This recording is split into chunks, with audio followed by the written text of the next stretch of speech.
legally, parang malabo, walang napapakita na may pagtatraidor o betrayal of public trust na nangyari. Yung pinapakita, ang klaro dito lumalabas na ang COA ay nagkakaroon ng mga interpretasyon o naglalagay ng mga pamantayan na wala naman dun sa nakasulat na rules and regulations, ayon lamang sa kanilang sariling interpretasyon.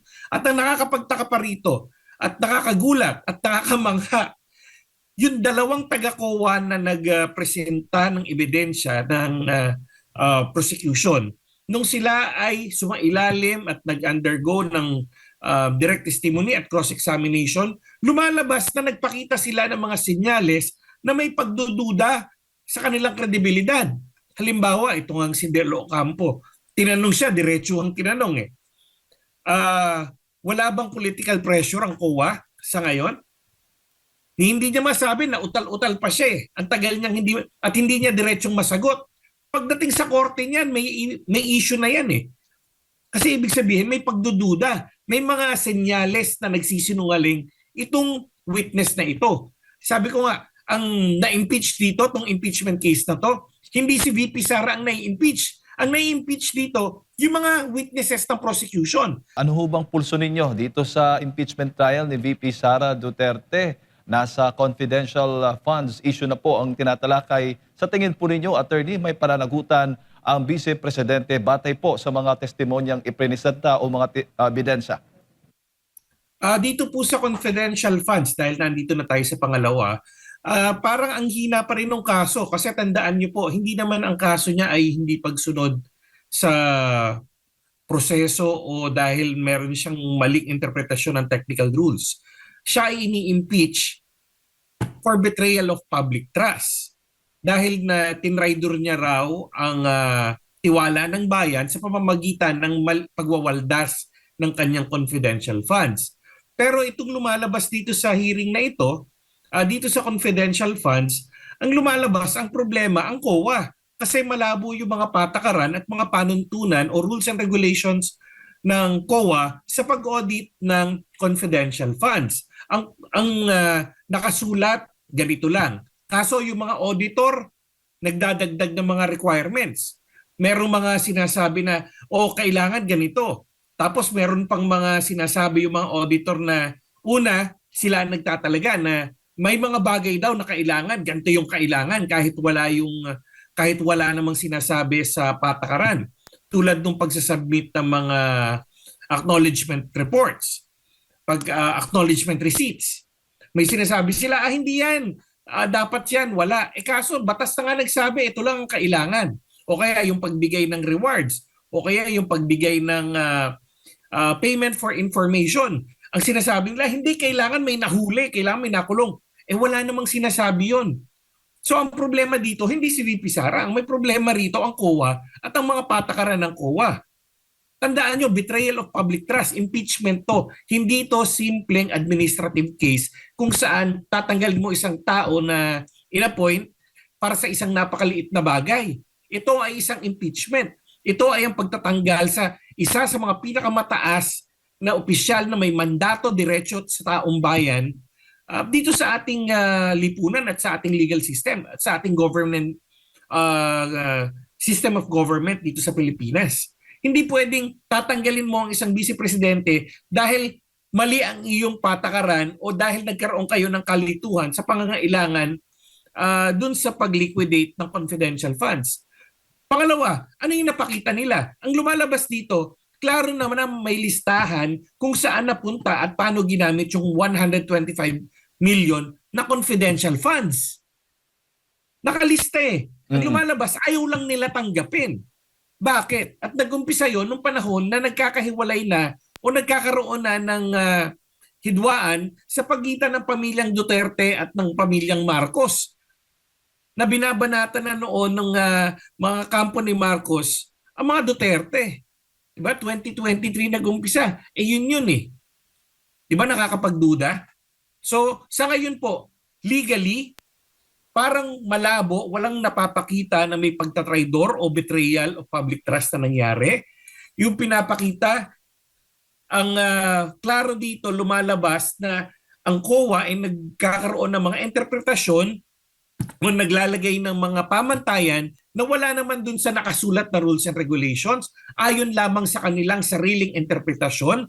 At ang nakakapagtaka pa rito at nakakagulat at nakakamangha, yung dalawang taga-COA na nagpresenta ng ebidensya ng prosecution, nung sila ay sumailalim at nag-undergo ng direct testimony at cross-examination, lumalabas na nagpakita sila ng mga senyales na may pagdududa sa kanilang kredibilidad. Halimbawa, ito nga si Delo Ocampo. Tinanong siya, diretso ang tinanong eh. Wala bang political pressure ang COA sa ngayon? Hindi niya masabi na utal-utal pa siya eh. Ang tagal niyang hindi niya diretsong masagot. Pagdating sa korte niyan, may issue na yan eh. Kasi ibig sabihin, may pagdududa. May mga senyales na nagsisinungaling itong witness na ito. Sabi ko nga, ang na-impeach dito, itong impeachment case na to, hindi si VP Sara ang na-impeach. Ang na-impeach dito, yung mga witnesses ng prosecution. Ano yung impeachment of witnesses? Ito yung mga proseso o pagparaan kung saan ang isang witness ay masisira ang kredibilidad o mapapakita na hindi dapat paniwalaan. Sila ang nai-impeach dito. So, dun sa kaso sa grave threats, ngayon yun sa kaso na betrayal of public trust dahil sa grave threats, wala dong napakita. Palpak yun. Ngayon na naman itong confidential funds. Dun sa dalawang witness na nila na dapat ito na yung pinakamalakas na witness nila, wala pa rin silang magawa. Wala pa rin silang maipakita. Wala pa rin ebidensya na magbibigay ng dahilan para talagang ma-justify na dapat tanggalin si VP Sara for betrayal of public trust. Opo. At yung mga witnesses ho ba o mga ebidensyang ipresenta ay bago po sa inyo? O ito ba ay nakita nyo na doon sa kamera? Parang wala pong bago kayong nakita. Ito nga po parang wala. Binanggit nila yung mga yan dati sa kamera. Pero sinasabi nila, pagdating sa trial, we will have more evidence. May mga pasabog kami. Ang problema, wala naman eh. Lahat ng ito, lahat ng ebidensya pinapakita nila have already existed before. And walang diretsong nagsasabi na ninakaw, kinulimbat, o ibinulsa ni Vice President Sara Duterte yung confidential funds na sinasabi nila. At lumalabas pa na yung sinasabi nila doon sa House prosecution dati na, ipakita mo lang sa amin kung paano mo to ginamit to, okay na to. Hindi naman pala totoo kasi nasa kanila na yung listahan. Ito yung listahan ng pinaggamitan ng pera. Ito yung listahan kung saan ginastos, saan napunta yung confidential funds. Ito yung justification. Bakit kailangan yung gamitin yung confidential funds para sa mga gantong gawain? Lahat nando naman pala eh. So lumalabas, wala. Peki yung sinasabi nila na may mga pasabog sila at napakalakas na ebidensya laban kay VP Sara. Again, at tatandaan nyo, hindi ito issue ng basic na hindi pagsunod o pagkakaiba ng interpretasyon.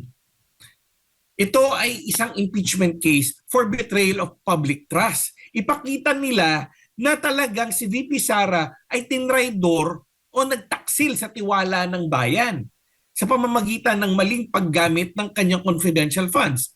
Doon tayo babalik at wala. Yung sa House of Representatives, wala silang napakita, kaya nila minadali yun, inakyat agad, di ba? 2/3 votes agad. Diretso na, wag na pag-usapan to.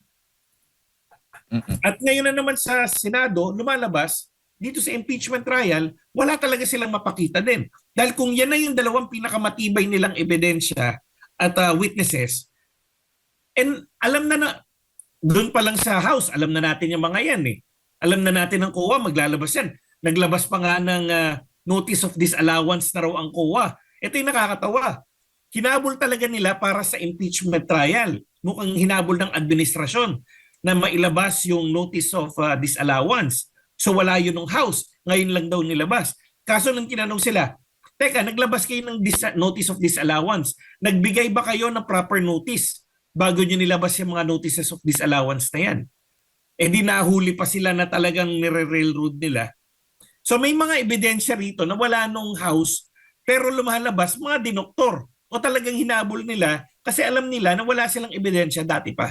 Opo, opo. At attorney, nakabatay sa hindi pinal na report yung kanilang ebidensya. Itong testimonya ng COA pala, may pending appeal pa at kailangan pang desisyonan, di ho ba? At kailangan hintayin muna yung final report bago ka dapat magsalita o bago ka paniwalaan, tama ho ba, ng taong bayan na may credibility yung magiging pahayag mo laban kay Vice Presidente. Tama ho ba? Oh, totoo po yun. Ang notices of disallowance, hindi po yan dahil sinabi ng isang auditor yun na yun. Ito ay dumadaan po. Ito ang isa sa pinaka madugong proseso din. Kasi sisingilin mo na ibalik ng isang opisyal ang pera na ginamit niya, na pera ng bayan, kasi nga mali ang paggamit niya nito. Pero ito ay dumadaan sa matinding proseso kung saan kinakailangan din, klarong may paliwanagan. At kinakailangan din dumaan sa due process at kinakailangan din dumaan sa tamang proseso ng apela bago maging final. At yung apela niyan, umaabot pa yan hanggang korte, hindi lamang sa commission yan, hindi lang sa commission on audit yan. Pwede pang questionin yan hanggang Supreme Court. Bilang abogado at bilang nagtrabaho rin sa gobyerno, may mga alam akong kaso na notices of disallowance umabot ng taon sa level pa lang ng COA. Mm-mm. Tapos binaliktad yun. Yun, klarong-klaro na may mali para sa akin nun Kaso, ang sabi ng kuwanan, ay hindi, binabawi namin yung notices of disallowance na yan. Iba pa yung pagka umabot pa sa Korte Suprema yan. Tapos may pag-amin pa mula sa mga auditors na nung in-issue yung notice of disallowance, hindi dumaan sa tamang proseso. Baka mamaya tapos na yung term ng susunod na Pangulo, hindi pa tapos sa korte kung talagang dararapat ba na ibalik yung pera at tama ba yung notice of disallowance. Ganun kahaba at ganun katagal yung proseso na yan. Tapos, yan ang ginagamit nila na hindi nila masabi nga na ninakaw yung pera. Ang sinasabi lang nila, mali yung acknowledgement receipt o mali yung proof of payment na pinakita. Nagkakaroon pa ng diskusyon na ang isang taga-COA na walang training on security, walang training on anti-terrorism, walang training on surveillance, sila ang nagsasabi kung ano ang isang successful na surveillance o isang successful na security operation. Sila ang nagdidikta. At pag hindi pasok sa kanilang konsepto ng kung ano ang successful na surveillance o security operation o intelligence operation, hindi nila kukonsidera na legal yung paggastos mo. Talagang nakakaduda yung interpretasyon nila. So isipin mo, may mga units ka o agencies tulad ng Office of the Vice President na humarap sa tunay na security concerns, tapos ang magsasabi lang dun sa mga operatives nila na palpak yung ginagawa nyo, mga tao na ang alam lang sa intelligence work at surveillance work, yung napapanood nila sa TV o napapanood nila sa sine. Di ba? Kung gano'n lang, baka mas marami pang alam talaga sa kanila si Senator Padilla. Di ba? Kasi Senator Padilla talagang meron pang background yan sa mga security, surveillance cases, doon sa mga pelikulang ginampanan niya Iba pa yun sa actual na life experiences niya. Intel operation. At yun ang ginagamit nila para sabihin na mali daw ang paggamit ng pera ng mga security forces ng security group under the Office of the Vice President. Kaya talagang parang niloloko tayo Parang sinasayang nila ang oras natin. Opo, opo. At bilang isang impeachment court attorney, may motu proprio power ho ba ang korte na i-dismiss na ang kaso, ibasura na ang kasong ito dahil nakabatay sa mga hindi pa pala pinal, no, na mga credible na mga ebidensya batay po sa mga nabanggit po ninyo, sa tingin po ninyo, attorney? Sa impeachment trial kasi, kung regular court to, pagka natapos na dahil nga nagpepresenta na ng ebidensya, kung regular court, may tinatawag tayong demurrer to evidence. Kung saan, kasi meron tayong prinsipyo sa batas, kung sino ang nag-aakusa, siya ang dapat magpatunay. Ang bumabato, siya dapat ang nagbibigay ng ebidensya.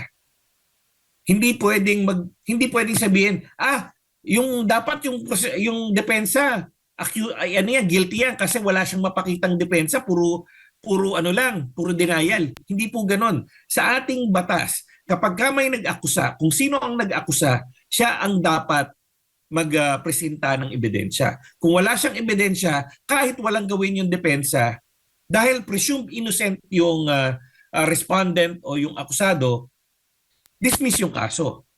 Okay. Pero sa sistema ng impeachment naman, dahil nasa kalagitnaan tayo ng pepresenta ng ebidensya, kung regular court to, pagka natapos yung pagpresenta ng ebidensya ng prosecution, doon maaring mag-file ng tinatawag ng demurrer to evidence, yung depensa. Sinasabi niya, teka muna, wala naman silang napatunayan i-dismiss nyo ito.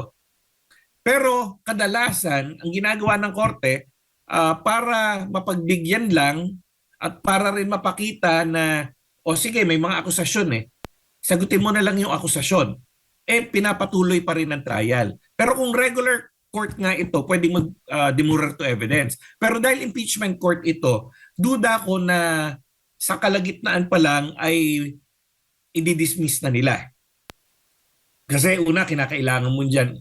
Magkakaroon muna ng botohan yan kung papayagan ng demurrer to evidence. Doon pa lang, kahit na objective na usapin, palagay ko papasok doon kung sino ba yung may killing. At para payagan nyo, kinakailangan mo magdesisyon ang majority lang. Doon majority lang. Kung kalagitnaan, kung pagkatapos ng pagpresenta ng ebidensya ng prosecution, ay papayagan na magkaroon ng demurrer o i-dismiss yung kaso base sa base dun sa kung ano yung binigay dahil kulang yung ebidensyang pinakita ng prosecution. Pero para gawin yon, to decide, yun nga, parang redundant, di ba? Pero para magdesisyon sila na titingnan nila kung dapat na bang i-dismiss, kinakailangan ng majority vote yon. At palagay ko, hindi makukuha yung majority vote na yon. Dahil nga sa bilang ng majority ngayon, at kung titingnan natin, depende sa killing o yung bias na pinapakita nung, hindi naman bias, pero yung linya ng pinapatunguan ng pagtatanong o at mga public statements ng ibang mga senador, malamang ay itutuloy yung trial hanggang sa presentation of evidence ng depensa. At dahil hindi natin makuha yun. Pero kung sakaling pumayag na magkaroon ng demurrer to evidence o pumayag na tingnan kung kalagitnaan pa lang ay titingnan na kung may sapat bang ebidensya o wala at pumayag, doon papasok, kailangan ng 2/3 para makonvict si VP Sara. Kapag ka less than, pagka at least 8, 16, 24, at least 9 senators would vote for it o would say na walang ebidensya, dismiss yung kaso. Pero duda ko na mangyayari yun. Kasi nga, doon pa rin magpe-play kung ano yung nakikita nating killing o kung saan sumasandal ng kaunti yung argumento at public pronouncements ng ilan nating mga senador. Opo. Attorney, bago ko ipasa kay partner Admar, sa tingin ho ninyo, dapat maalarma yung Intel community dahil sa pagpepresenta nito mga protective operation report dyan po sa impeachment trial? Totoo. Talagang nakakabahala ito sa ating intelligence and security communities, sa ating mga intelligence and security agencies. Kasi nakikita nila, teka, hindi protektado yung mga sources natin. Hindi protektado kung ano yung pinaggagastos sa natin. Tandaan nyo, kahit yung kung saan ka bumibili, mahalaga yun kung talagang professional yung naghahanap sa'yo o tinatago mo yan. Kaya kong malaman kung ilang tao yung tinatago mo sa safe house, depende dun sa dami ng supplies na binibili mo. Kaya ko rin ma-determine kung nasaan yung general area ng safe house mo o yung pinupuntahan mo o pinagbibigyan mo.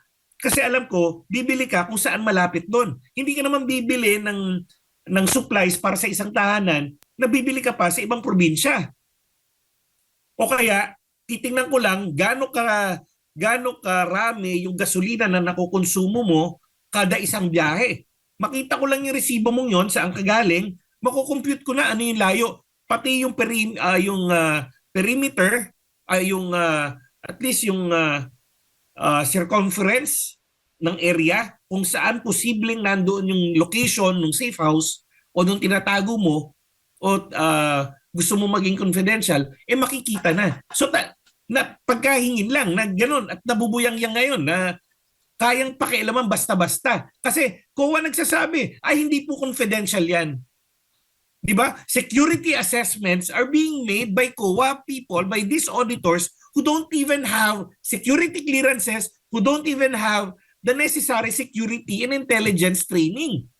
At sila magsasabi, ay ang intelligence work mo, wala. Tandaan nyo sa intelligence work, especially in anti-terrorism, kada araw ng 365 days na walang sumasabog na bomba, na walang namamatay na Pilipino, yun ay success. Hindi po success yung may nahuling terorista. Add-on na lang yon. Ang success nila ay mapanatili na araw-araw walang terrorist attack.